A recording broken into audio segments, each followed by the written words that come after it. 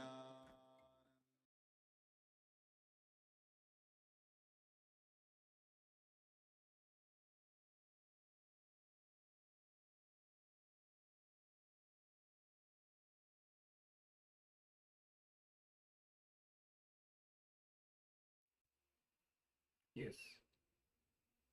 So you can all now relax. You can share your experiences of this power manifestation in the Zoom chat. How many of you were able to move the coconut on your hand, or at least feel the vibration, the sensation, feel oneness with the object? So you can all share with us. And also you can go on the social media platforms and share with as many people as you can, enriching them, inviting them also to Paramashivoham. And let them also enjoy and taste this power, the signs of power manifestation in their own lives. Let's hear from the participants who have manifested the power of consciousness over matter.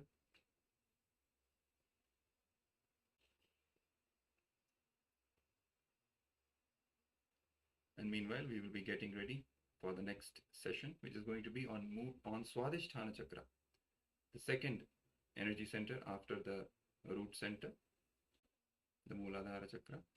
Swadhisthana Chakra is the fear center.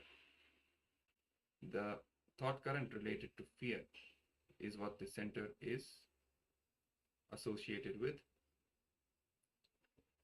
So we will be working on the Swadhisthana Chakra. First, we'll hear from Swamiji describing about the Swadhisthana Chakra, the patterns related to this chakra, how to unlock this chakra, and the science behind the Swadhisthana Chakra. Let's all also get ready to enter into this knowledge segment. So Ma Ananda Agora Rupini.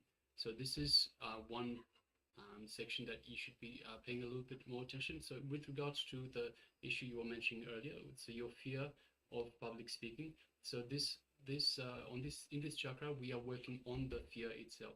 So by unlocking this chakra, we work on the fear itself. So requesting Ma Ananda Agora Rupini, please make sure that you imbibe what the Supreme Pontiff of Hinduism is telling us, or is revealing to us in this particular segment. So it is once again, it's working on the fear itself. So by unblocking the chakra itself, we also remove the fears. All right, thank you.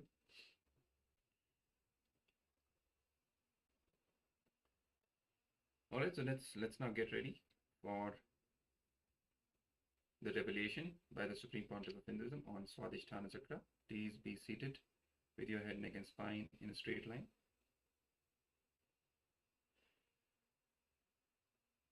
Come to the space of listening, and let's watch the video.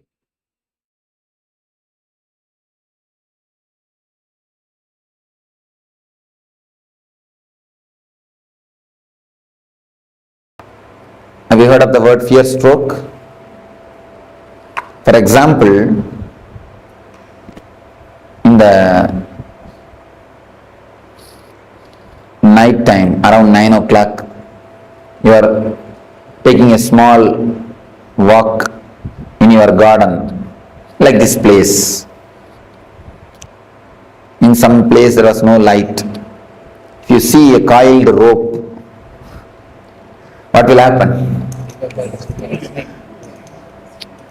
And the moment you feel it is a snake, you get a shock. Of course, within 1 minute you will understand it is a rope because it is not moving. You will understand it's a rope. Then you will reconcile, you will settle, that is different. But the moment you think it's a snake, you get some shock. If you analyze, you can see very clearly it starts from that point only. From Swadhisthana only the shock will start. That is why any fear stroke will create a feeling of diarrhea in you. It will just churn your stomach. There are so many instances we can say when a flight is caught in turbulence, you get the fear stroke. When the lift stops in between, you get the fear stroke. Many more instances you can tell. Come up with some more instances from your life. When cell phone rings midnight, 12 o'clock. Break failure. See, mind, because of long time thinking, it gets its own intelligence to survive. It plans anything which is harmful for mind. If it is proposed for you, immediately you get some reason, some logic to avoid it. So it tries its best to escape. That is why many people, I have seen many people, especially in the West, in the East people are not afraid, many people in the West, the moment they see me, they tell me, Swamiji, when I saw you, I felt so joyful, so pleasant, but from inside my being, from some corner, a terrible fear attacked me. They feel such a joy and pleasure and feeling of ecstasy, along with it, a deep fear arises. The deep fear is because of the mind. Mind just wants to escape. See, anything which creates pain, mind is ready to receive. Because with pain, mind can survive. But anything, any method to go beyond the pain or to go beyond the mind will never let you do that. Mind will never let you do that. Mind will try its best to put some obstacles. Even at the time of meditation, it will create some doubt. I think this portion I will do tomorrow. Now I think I am tired. Next meditation I am not going to do. Many of us decide before even entering into the session. This is because the mind will never let you do all those things.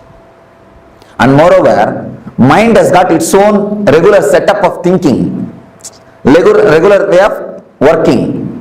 This whole camp, the whole camp is designed in such a way, your regular mental thinking setup itself will be broken. You will not be let regularly, see, every day, at least 8 hours you sit alone and think. Even if you are working, except the moments which you are talking, you are sitting and talking with yourself. The thinking is going on. The mind is alive. First time in your life, you may be stopping thinking for so many hours. When you listen to me, you cannot think. Your thinking will not be so solid. Not only listening to me, continuously the meditation is going on, different techniques. So the mind will get frightened. Unconscious can predict the danger. Unconscious has got a intelligence or intuition to predict the danger. So if you totally get involved, you will reach a space, the joy or the bliss, where mind cannot pull you down, where you cannot be same old personality. So naturally mind will create enough of problems. I have seen many people coming and telling me, Swamiji, I don't have time at all for meditation. What? I don't know what word to use. Simply cheating themselves. You see, if you say, I can't give so much of preference to meditation, that is okay.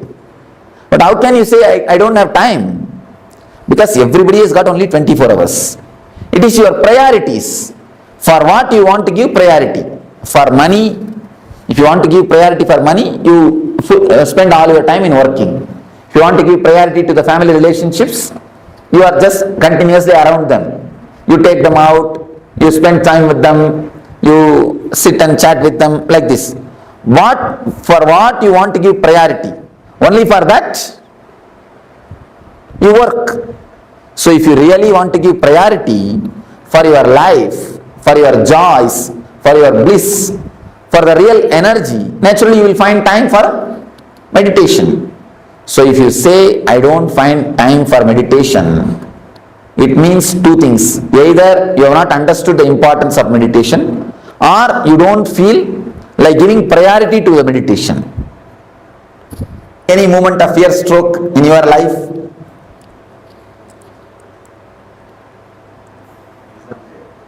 Exam fear, oh. Okay. Even exam is a fear, not fear stroke. Interview is a fear stroke. When he asks a question, you do not know the answer, you get that shock, fear stroke.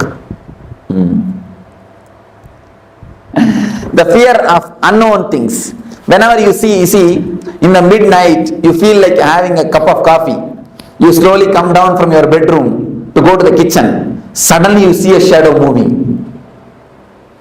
Then you get the real fear stroke. Instead of boiling the milk, you are boiled. That's right. Some other situations? I have always had, whenever I am planning to leave my home, whether on work or whether on any private journey, immediately I get some churning in my stomach. Yes. Yes.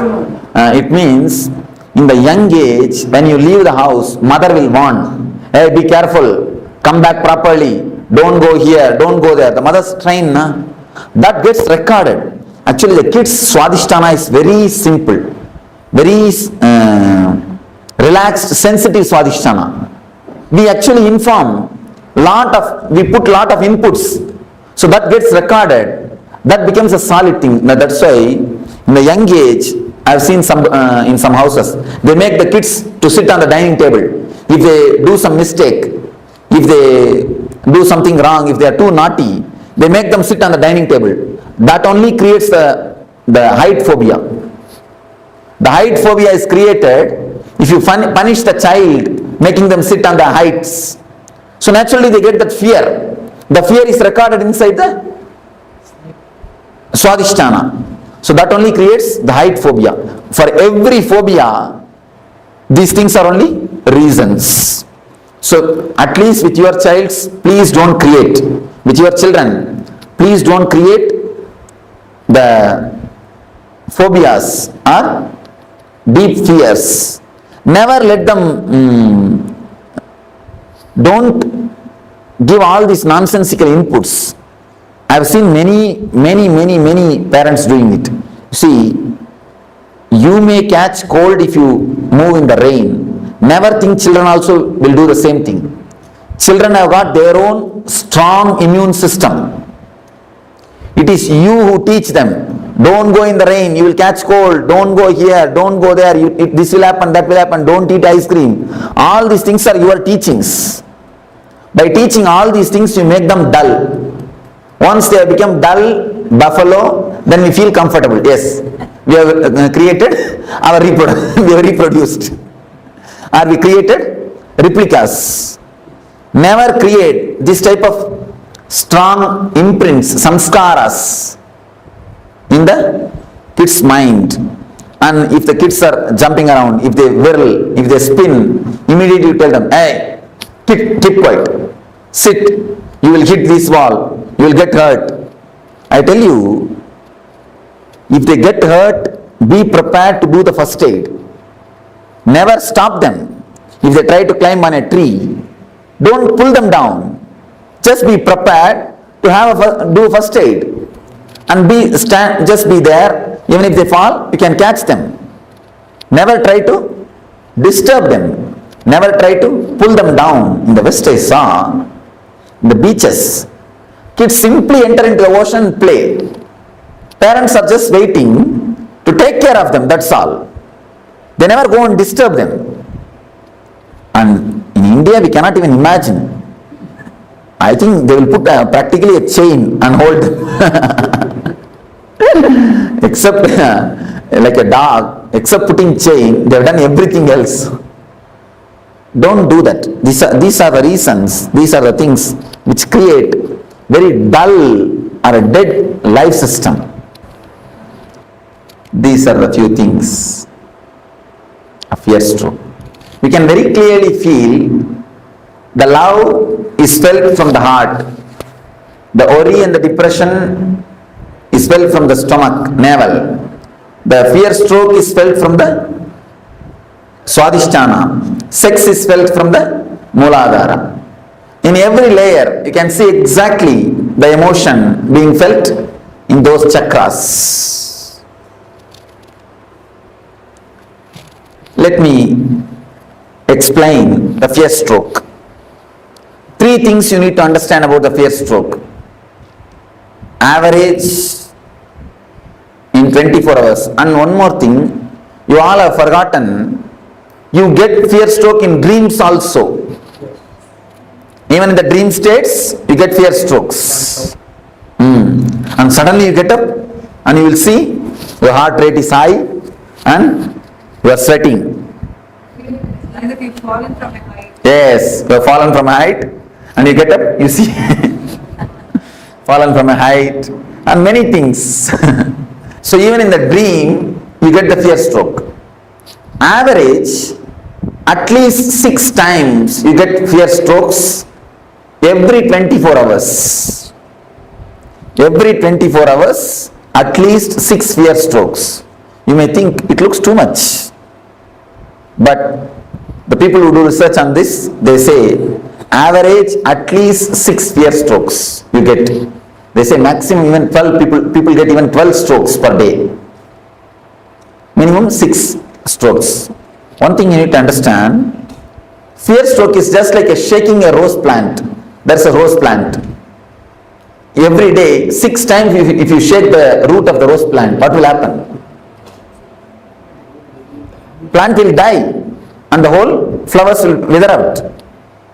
Just like that only, the same effect happens on you. Fear stroke does the same effect on you. Your whole nervous system is just shaken for one moment. You see, after 2 minutes you understand it is a rope, it is not a snake, by torch, or because it is not moving, you understand. You settle down, that is different. But the moment you get the shock, that's like almost like electric shock, and especially the strong fear strokes, you can feel almost like electric shock only. Your whole body is just shaken. The fear strokes shakes your whole nervous system. First thing, at least 6 fear strokes you get in 24 hours. Second thing, it damages tremendously your immune system. Your immune system is just shaken. Third thing, your lifespan is reduced due to fear stroke. Never think you are afraid of death. You die because you are afraid. We always think we are afraid of death, but understand now, scientists are proving you die because of fear. Your fear brings the death more closer. There is a beautiful Sanskrit saying, a man who is courageous dies only once. Man who is coward dies every day. The fear stroke only is called death of every day. Every day you die. Every fear stroke is a death. And in death you will have only one fear stroke and leave, that's all over. But in the covered life, in this type of lifestyle, every moment you get the fear stroke. Every moment you are dying. So, the fear stroke is simply an enemy for your life. Simple enemy, a direct enemy for your life. We all know that now the fear stroke is an enemy. How to deal with it? What has to be done?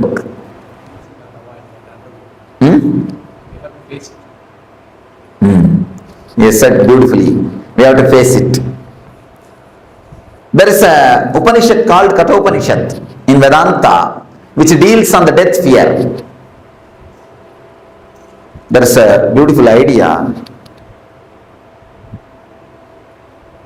You need to face the fear.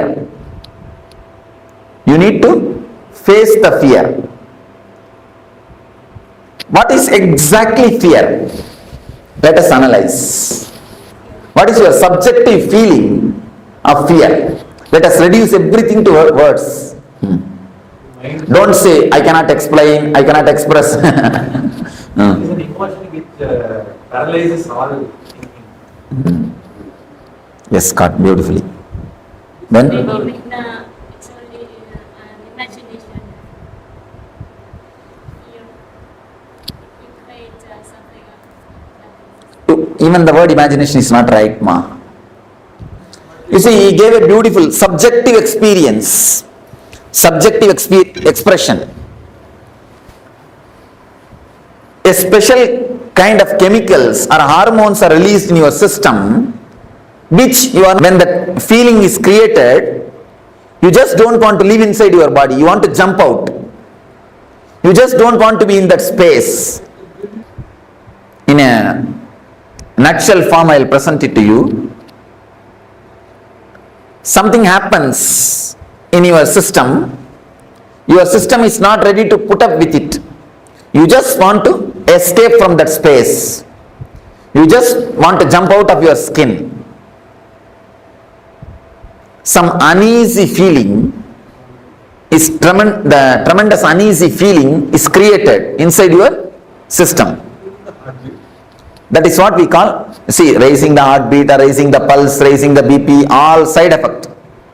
Basically, an uneasy feeling is created which is not letting you to stay in your body comfortably, which is not letting you to stay in your space comfortably.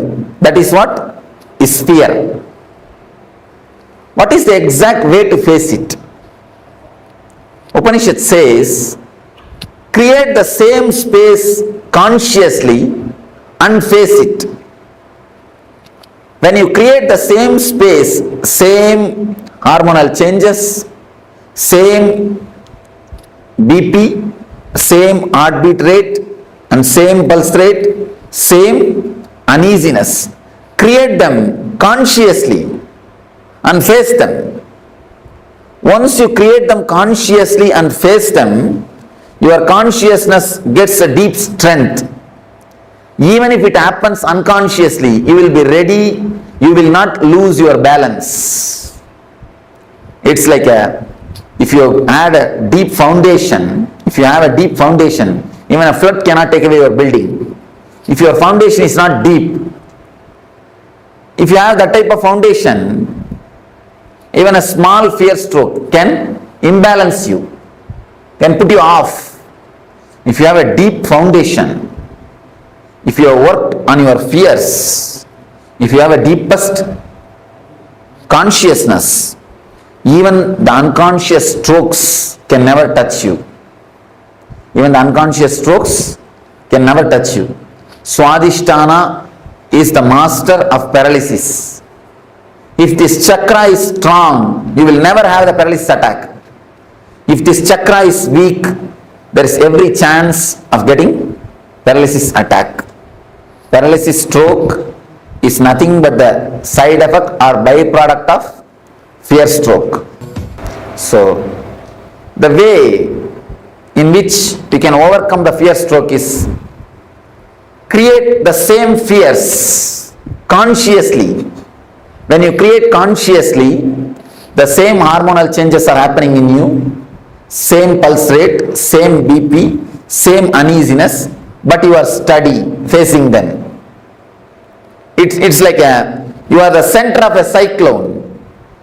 A big cyclone is happening around you, but the center is always calm and relaxed. Even in the tornadoes, any of you have seen the tornado clippings? Even in the center of the tornado, there will be a space where a total silence exists. Total silence is existing. So, if you create a conscious tornado in you, your awareness will be a center. Once you face the fears, once you go to the deepest layers of your fears, then even if the adrenaline release happens, even if the same sufferings are pressurizing you, even if the same heartbeat increasing or the same BP level, same pulse rate, even if the same thing happens, you will not lose your balance. You will not be imbalanced. Please understand. Any of you, if you don't understand this concept, this idea, you are welcome to question me.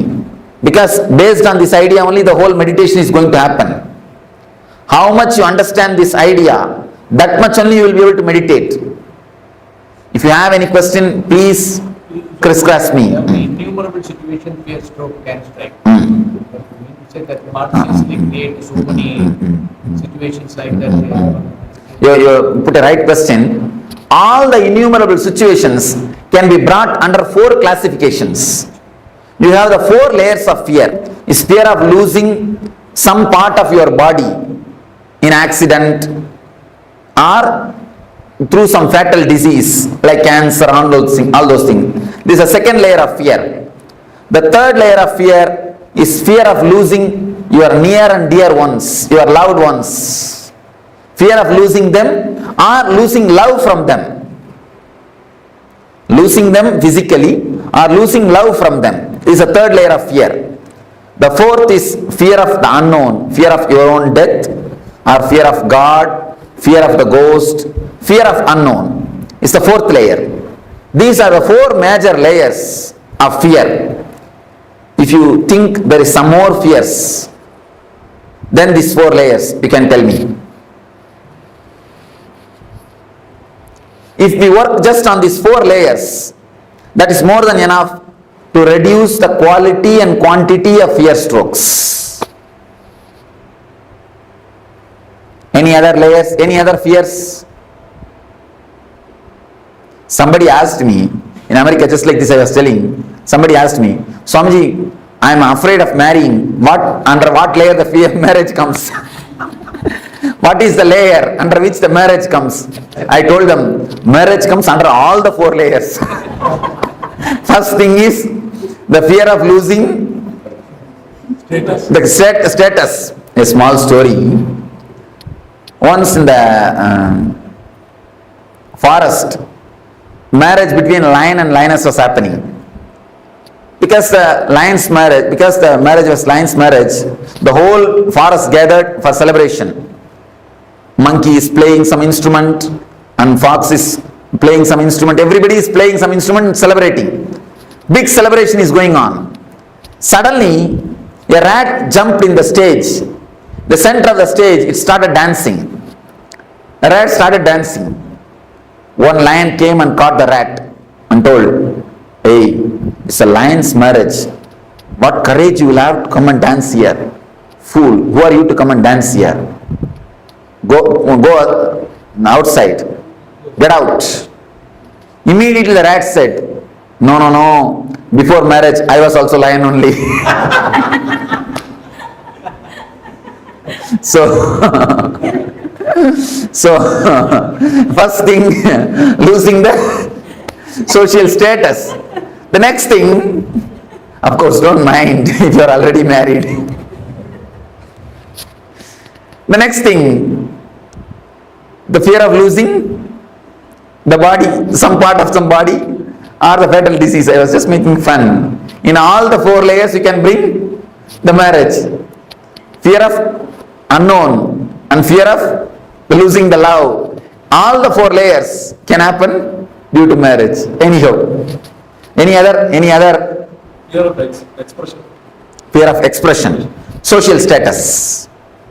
You are afraid that you may fool, you are a fool. You may prove you are a fool. Afraid of being called as a fool. 13 or 14 years old, I don't know.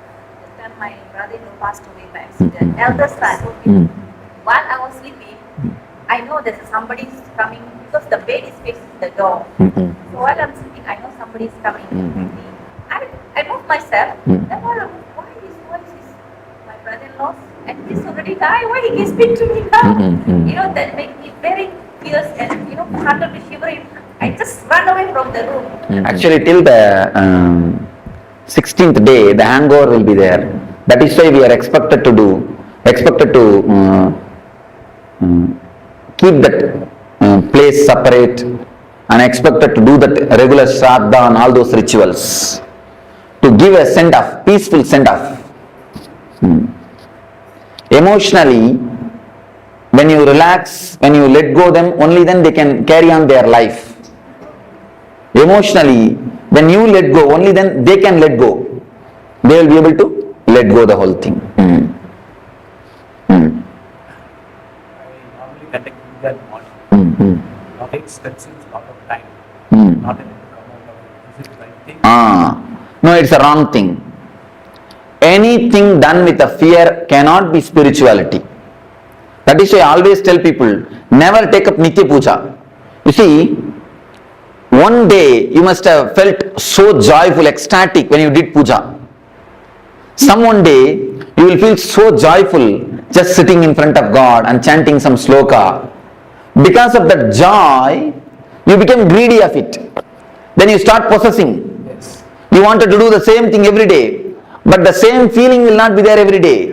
But the fear is there. The fear will start coming. Oh, if I drop one day, what will happen? Will God mistake me? Exactly. Be very clear, God is not waiting for your milk or fruit. He has got enough of work. First thing, and next thing, because you have the fear, first you must come out of it. Simply drop the puja. Don't bother about it. Simply drop it. Face the fear. And I assure you, nothing wrong will happen. Nothing wrong will happen. That's the first thing. Second thing, face the fear. Nothing wrong. Never do anything out of fear. I never prescribe Nitya Puja for anybody. I always tell the people. And one more thing, people who do Nitya Puja, after doing the Nitya Puja, they will never get into that room. You can see them. See, even ordinarily, you get into the puja room, you go there. But people who do Nitya Puja, after that morning puja, you can never see them again in that room. And even when they do puja, they will be just waiting when I can leave the room and go. When I can finish the room, finish the things and go. They will be just waiting to finish and go. I have always seen people who work in the garden, once they finish the work, they will never go and sit in the garden. They just want to get out of it. But people who are working somewhere else, the moment they finish the work, they want to come and sit in the garden. So it is just like that. Same day. If you take up Nitya Puja, it becomes a work, duty. Duty is a 4-letter word. When I say 4-letter word, I mean ugly word. Never, never, never take up any puja as a regular routine. Whenever you feel like, do it. See, puja has to be done out of love and gratitude. Many people ask me, even in the West, many people ask me, Swamiji, please give us a set of puja, Guru Puja. We want to do every day, do puja to you. Do the Guru Puja. I told them, no, never do that. If you want to hate me, start doing puja to me. Then naturally you will get hatred towards me. Then naturally you will never look at my photo after the puja time. I always tell them, look at my photo with love, never with respect. When you start creating respect, you stop connecting with the God. I always tell the people, when you start respecting, you stop connecting. Never do that. Never create any ritual around you. Never do any things which creates fear in you. Always out of love. Somebody came and told me. But one day not able to do some reason. That's a fear. Something may go. And one more thing, you will feel as if something is lost. It's addiction. Addiction to Coca-Cola and addiction to mantra, addiction to puja is one and the same. I always tell the people, never be addicted. You see, out of too much of love and gratitude, if you do the puja, it is totally different thing, but never out of ritual. And I tell you, when so much of gratitude and love flows, even your very walking will be a pradakshina. Your eating will be offering nevedya. Your thinking will be just a japa. Even your sleep will be a meditation. There is a beautiful sloka by Shankara. Even my nidra is samadhi, meditation on you. Even my walking is a pradakshina for you. Even my words are archana for you. Even my eating is a nevedya for you. When you live with a love and gratitude, you live like a flower on the planet Earth.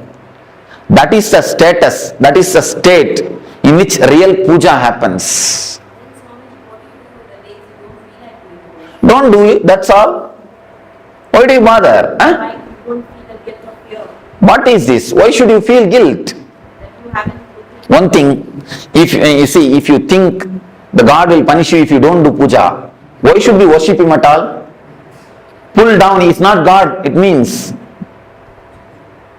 If he accepts you, whether you do it or not, only then he is God. You understand? Only then he is a compassion. Only then he is a love. He will accept when you do it, he will not accept when you don't do, means he is more or less a politician.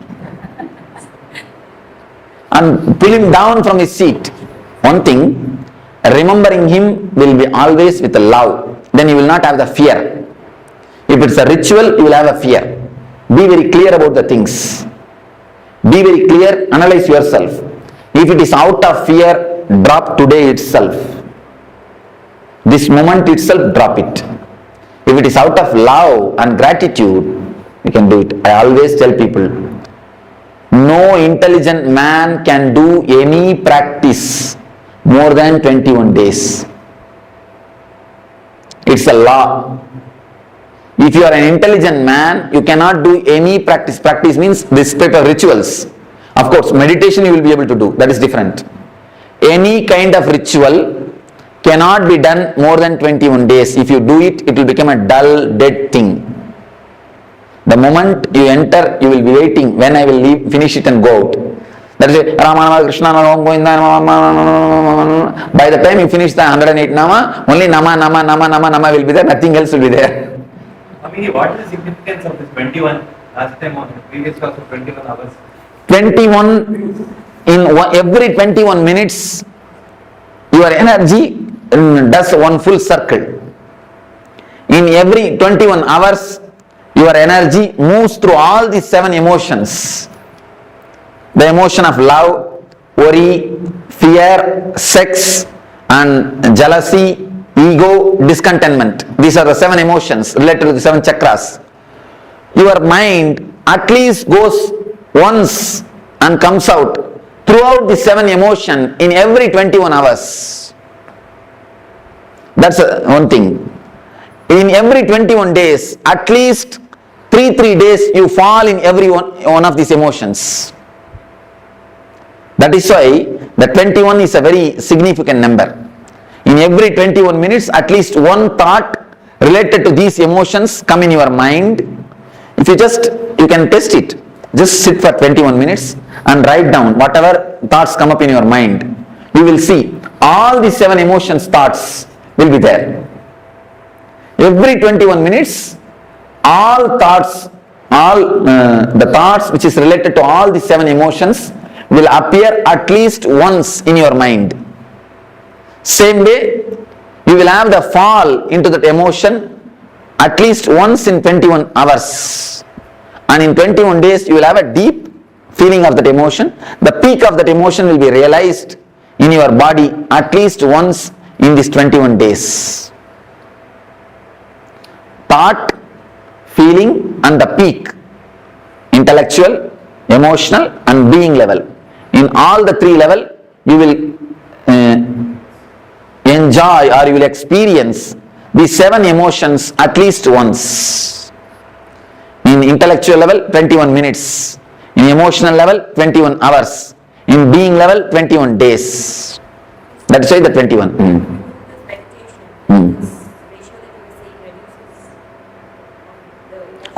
Of course, naturally the depth, the quality gets reduces. Then quantity also gets reduced. That is why all meditation techniques are designed for 21 minutes.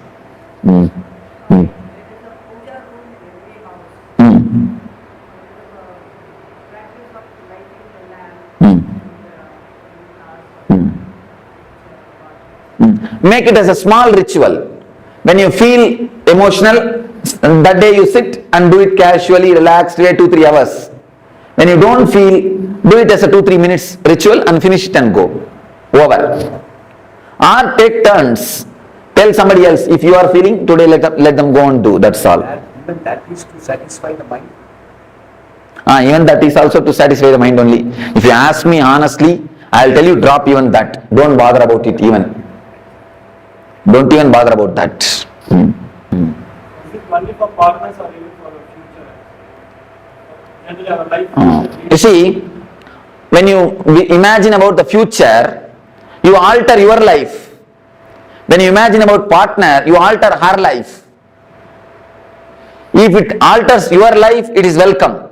It's a vision. Only in that way you grow. If it alters somebody else's life, it's an imagination. Don't do that. Alter your life, okay, but never try to alter others' life.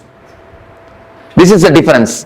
Bhavana, Kalpana. Bhavana means vision, visualizing. Kalpana means imagination. So do visualization, never imagination. So visualization, what I have seen with experiences, they are contradictory visualization. Okay. You see, whenever the vision is not same, work on the visualization, work on any one visualization. If you think yourself as a cricketer, start working towards it. If you think yourself as an actor, start working towards it. When you start working, someone will drop automatically. Then you will understand for which you need to give importance. In 1 or 2 steps itself you will understand which is going to suit with in your life. Then naturally the other one will drop. But never drop any visualization without working on it. Because you will have hangover. If you drop that visualization, if you drop the idea of being an actor without trying to work towards it, at least take 1 step towards some producer's house. Then if you feel, no, this is not for me, it is difficult, then you drop. You will not have a hangover. If you drop without having any steps taken towards it, you will have a hangover. So start taking steps. Naturally, whatever is not for you will drop. Not that you need to drop it, that will drop you. Naturally, you can go ahead in the steps which you need to go. So visualization for the positive aspect is so good. Right. Sometimes the mind thinks other aspect also negative. You get into the trap of negative. Sometimes negative. That is called unconscious visualization. Meditation is the only solution for unconscious visualization. Otherwise, the unconscious visualization is nothing less than a poison. It is a simple poison which will kill your life. See, with poison only your body will be destroyed. With unconscious visualization, your lives after lives will be destroyed. You will carry this unconscious visualization everywhere. So drop the unconscious visualization, that is a just poison. Meditation and bringing more consciousness to your thinking setup. See, if you meditate just 21 minutes per day, the whole 21 hour will be flooded with awareness. So don't miss at least 21 minutes of meditation. Every 21 hour, at least 21 minutes allot for meditation. Then you will see, because in every 21 minutes, you come up with one full circle. If one circle is filled with consciousness, it will have an impact on the whole day circles, on the whole day energies. So naturally the awareness will improve. When the awareness improves, the unconscious visualizations will disappear. You see, chanting of mantras makes you only unconscious. It never helps you, it makes you only forget. Chanting of mantra is like a painkiller. Painkiller only makes you forget the pain, not that it heals the pain. This meditation will heal the pain. It will heal the very symptom itself. So now, don't miss this meditation. Do it totally. Then you will see the symptom itself is healed. And you can do this meditation even in the house. By sitting. Don't do it by lying. By sitting you can do it. Any one meditation technique, if you practice, that is enough. Which is suitable for you, tomorrow I will answer. Tomorrow in Energy Darshan, every one of you can take advice from me. I will see the energy of every one of you and you can take the right technique. That one technique, if you practice, that is enough. Please don't start practicing all the 7. That will become an Aramba Soratva. I have seen many people, in starting they start doing everything. Except cooking, they do everything. If you do all the 7, where is the time for cooking in the house? Then after 2 days, no, this is not for me. So don't do that. Take up one meditation and do it sincerely every day. Meditations you will not feel bored. Meditations are not rituals. So do one meditation every day. That's enough. Of course, if you feel, you see, for some people I give 2 meditation. For that type of people, morning one, evening one. For some people I give only 1 meditation. If you receive only 1 technique, you can do twice. If you receive 2 technique, do it only once. Because I see the chakras.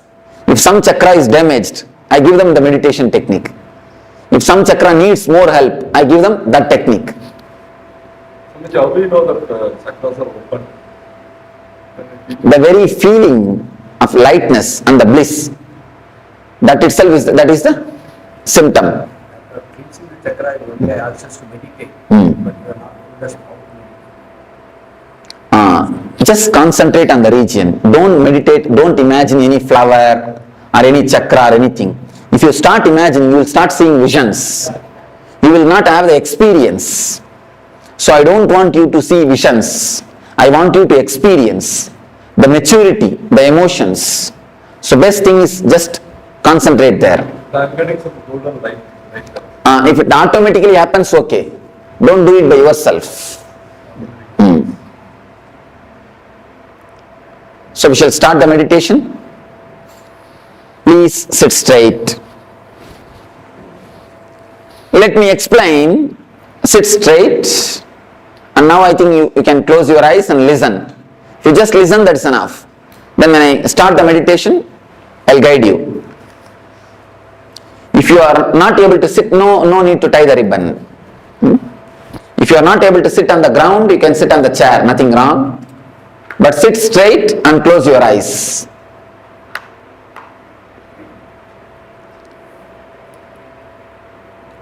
Close your eyes. As you are all aware, there are 4 layers of fears.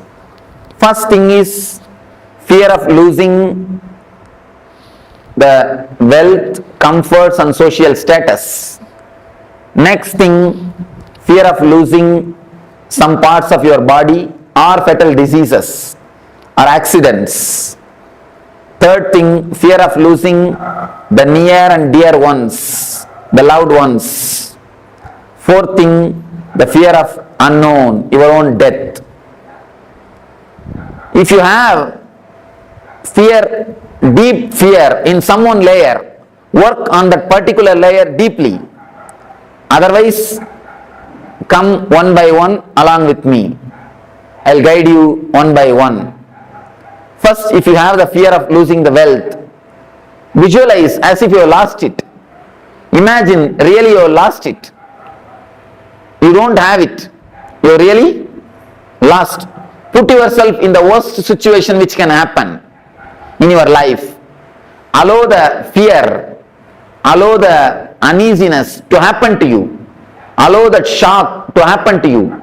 Allow the suffering to happen to you. Consciously visualize and allow the suffering to happen to you. Same way, step by step, we will start penetrating all the 4 layers of fear. Now please tie the ribbons.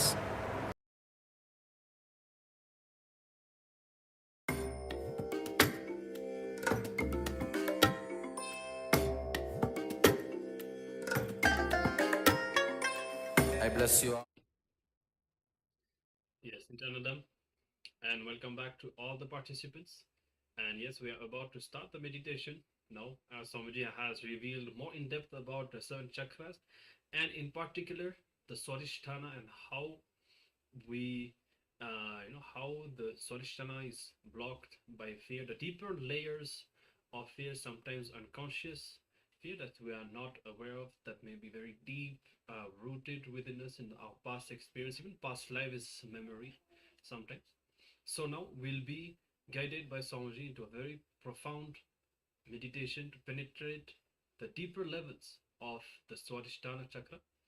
So we request the participants to prepare yourselves and make sure that you are seated comfortably, that you are not going to be disturbed for the next maybe half an hour or so, and get ready for a powerful experience with Swamiji. Keep in mind the whole space, the whole context that you set before entering into the meditation.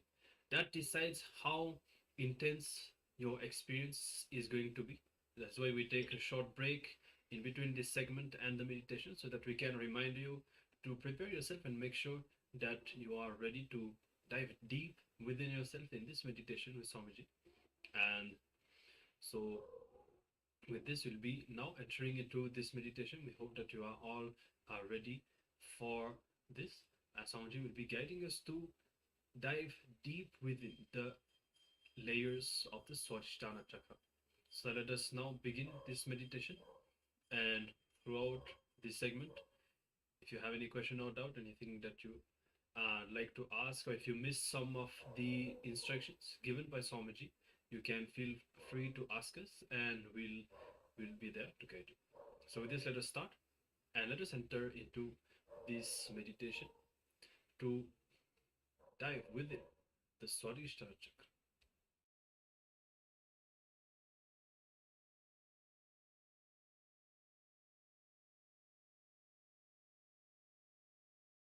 Understand, your system undergoes a hormonal change or chemical change which you are not able to bear. Once you know how to be centered, even when that happens, you can open the Swadhisthana. You can manage the situation. You will be centered even when the fear stroke happens to you. The quality and the quantity of the fear stroke will disappear. Many people, after doing this meditation, they come and tell me, Swamiji, the total fear stroke itself has disappeared in my life. Even if the same situation rises, I don't get the fear stroke. This will totally heal your Swadhisthana. When the fear stroke happens, you can see the Swadhisthana only will be shaken. That is, immediately you go for 1 or 2. Immediately your Swadhisthana is shaken. Love you can feel from Ananda. Depression you will worry, you will feel from navel, Manipuraga. Fear stroke you will feel from Swadhisthana. Sex you will feel in the Muladhara. Exactly, you can feel the emotions in that space. Now we understood one thing. We should face the fears, layers of fears, to face the fear stroke, or to reduce the quantity and quality of the fear strokes. What are all the fears? Okay. Now let us classify all these fears under major 4 layers. If you find some more fear, then you can tell me. We will find where it can be placed. First thing, first layer, fear of losing your wealth, comforts, name and fame, social status. First layer of fear. Fear of losing the outer world things. No, outer world things. That is the first fear. Next, fear of losing your health or accident or losing some parts of your body. Fear of your own health. Third thing, fear of losing the near and dear ones or the love of the near and dear ones. Not only losing them and losing their love. This is the third layer. Fourth layer, fear of unknown. Fear of death, fear of darkness, fear of ghost, fear of black magic, fear of hell or the heaven. All these things are under fear of unknown. These are the 4 major fears. Is there any other fear which has to be which you have? We can classify it. Because we need to understand these 4 layers of fear. We are going to work on it. Any other fear? Physical? We heard, but I didn't have an experience. But when the rape and something happened, and that is the first thing. You see, if you bother about the name and fame, it comes under first category. If you bother about the personal pain, second category. What about fear of being afraid? Fear of being? Afraid. Yes. Fear of fear. That cannot be classified under anything because we have to work on it. Fear of fear is, you can say, fear of unknown. Fear of God. Fear of not having confidence. First layer. Fear of God. Fear of God is the fear of unknown. Unknown. Fear of heights, what does that come under? Fear of heights, fear of accidents. So let us work on the fear stroke. Any other fears except this 4 layer? Okay. Let me give you the basic 4 instruction about this meditation. First thing, this meditation is not like other 3 meditations you practiced. It's not like I'll give instruction you will do. It's like a guiding. When I guide, you need to do. In other things, I know what you are supposed to do. I tell you, you do the same thing. But here, I can only guide you. I can only show you the path. You need to imagine, you need to visualize and do. It's like if you have the fear of losing the name and fame, visualize you have lost it. When you visualize, really feel that you have lost it, your whole body will feel the fear or the pain, suffering. You will feel as if you want to jump out of your skin or you want to run away from this hall. You don't want to visualize anymore. Your mind will tell, no. When it comes, let us face, let us not do now itself all these things. Your mind will try its best to do all these problems. Don't listen to your mind. When I guide you, you need to visualize or imagine deeply. You need to practice this meditation technique deeply. I can only guide you. You need to practice. This is the first thing. Second thing, don't think what imagination can help me. I know everything. Why should I imagine? Don't think. If you imagine, only then you will understand what all the things are locking you. Where all you are caught. You may think, I know what are all my fears. What is there in imagining? What is there in visualizing? What it is going to do? I know how to come out. I will do. If you think in that way, it's only an intellectual knowledge. Intellectual knowledge, the value of intellectual knowledge, it's like a 0, 0, 0, 0, 0, 10, 0. Spiritual experience is 1. If you don't add that 1, what's the value? 10, 0 is equal to 1, 0 only. So if you add the 1, only then the zeros get value. So have the experience, only then your intellectual knowledge will get value. So don't think what imagination can do for you. Imagine deeply, visualize totally. Then you will understand how much it can help you. Because by visualizing, the Manipura totally gets clear, actually it gets unwinded. Now it is like a twisted towel. For example, a bed towel, if you twist how it is, your Swadhisthana is just like that. That is why you are holding it, you are tight in that region. If you visualize and do this meditation, it will slowly get relaxed. It is just totally relaxed. It will totally heal the Swadhisthana. So, visualize totally. Second thing. Third thing, don't have a fear, will I die once for all? Don't have the fear, you will come back. Fourth thing, there are 4 layers I will be explaining, I will be guiding you. All will not have fear of all 4 layers. You will have other 2-3 layers, only little bit. Some 1 layer will have a deep fear. work on that deep fear layer some more time. Even if I go to next layer, don't bother about it. The 4 layers. Losing the outer comforts, name and fame, social status. Losing your own body health or some parts of your body are accident. Losing the near and dear ones or the love of the near and dear ones. Fear of your own death and the unknown, fear of unknown. If you are caught in any one layer deeply, work on that layer deeply. So, any more doubt about this meditation? Visualize totally, let your eyes pour tears, let your hands tremble, let you feel that you are sinking, let you feel you are dying, nothing wrong. Allow everything to happen, everything to come up. Only then your consciousness will get strengthened to face the fears and reduce the quality and quantity of the fear stroke.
bless you all.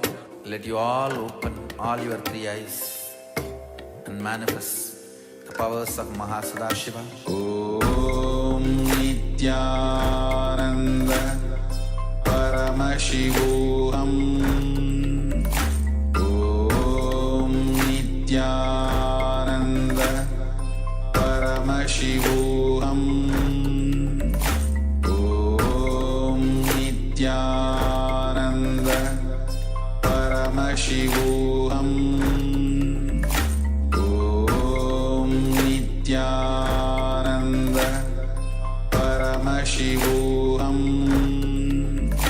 Om Nityananda Paramashivoham. Om Nityananda.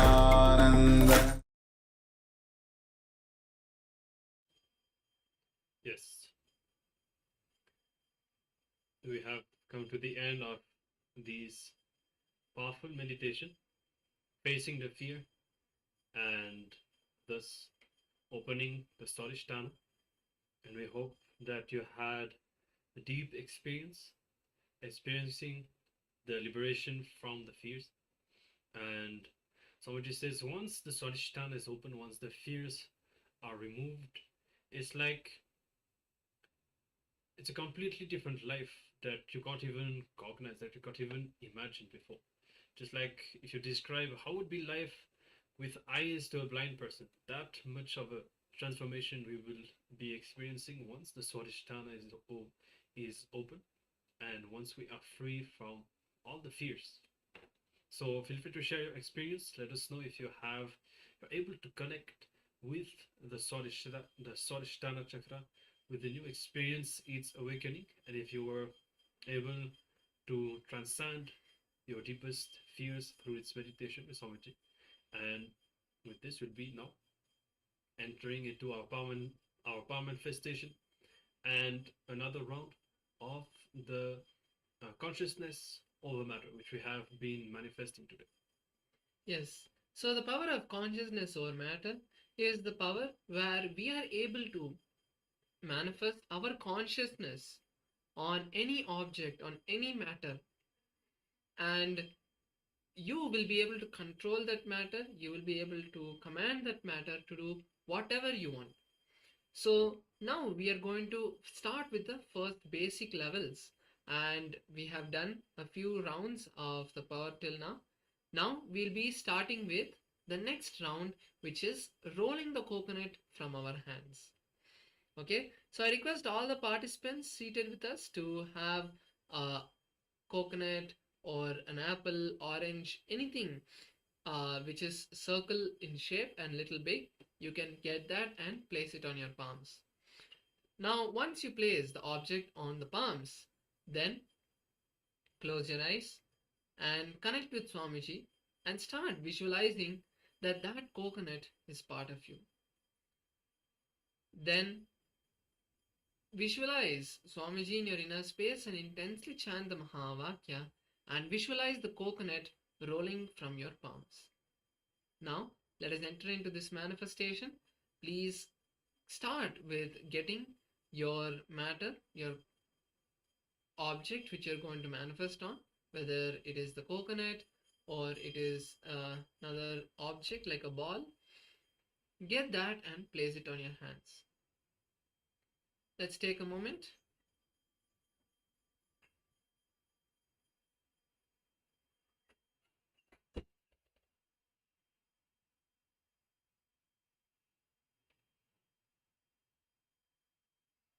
Now once you have got the object, then place it on your palm.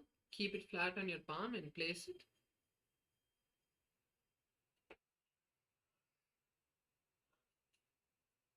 And then you can place your palms on your thighs so that you get some more support. Now once you are ready with the matter, then close your eyes, connect with Swamiji, start visualizing him, and intensely chant the Mahavakya, Om Nityananda Paramashivoham.